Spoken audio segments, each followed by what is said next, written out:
when I was a child, really around the first grade, so I was about 5, 6 years old, I had this reoccurring thought that came into my mind. God made a mistake. I'm a girl. So my body was telling me I was a boy. My thought was telling me that I was a girl. In the 6th grade, I was molested. That led me to hate my penis. When I started going to therapy and I wasn't finding any help for my problems, I was in such a low place that often I would sit on the floor and hold a pillow to my chest and just cry. I was a student at LSU and I was studying to be an engineer, and I was going to the school library. I knew how to do research. So I started researching what transgenderism was. DSM-3 was out. That was the most current book for psychological disorders, and transgenderism was identified in that book as a psychological disorder. I had a disorder. All of the books, all of the journal articles that I found were telling me that I had a birth defect, and that the leading theory was that in utero, my brain was washed with the wrong hormone. And that's why I had a woman's brain and not a man's brain. And that in order for me to find happiness, peace between my mind and my body, I had to change my body. So I went to my therapist and I told her that I want to transition. She shared with me that she knew I was going to come to this point one day. She gave me a hug and she said, we'll walk this together. She gave me a note to go see a doctor to start me on testosterone blockers and on estrogen and progesterone. Well, I was really ecstatic. I was really happy at that point because I was on the road to transitioning. My first surgery, I had a penile inversion. I had a brow shave, and I had an Adam's apple shave. So I had a lot done that very first surgery. Awful, don't do it.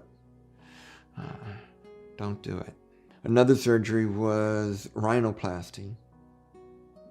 If my face looked more feminine, I would pass. So I had rhinoplasty to create a more narrow, more feminine nose. No matter how many surgeries I had, I couldn't fool myself.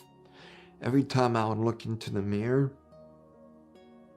I would still see a man staring back at me. And I made a decision to turn back, to go back to being male, because really seriously at that point I had more problems then than I had at the beginning of the transition. When I was little, I had a lot of difficulty. I wasn't athletic, so usually during PE or gameplay I was always chosen last. I had a speech impediment, so I tried to talk softly, and I really tried to blend into the background. My diving coach fondled me, played with me. He did it on a number of occasions. I didn't know where I belonged, and he gave me attention. That attention, specific attention when he played with me, I did not like, and it magnified, intensified, reinforced the thought in my mind that I was a girl. My own personal struggles as a little boy encouraged that thought that I was a girl. In hindsight, I sure wish people would have asked me some questions and given me some help to better understand what was going on in my mind. Everything that I read that convinced me to go down that road was wrong. I had some deeper issues. I had some other problems that were not addressed in the therapy. And I didn't learn that until after I turned around and started changing back to being a male. Then I was able to overcome my mental struggles. I should not have gone down that road, because I could have overcome my mental struggles without all those surgeries and all that mess.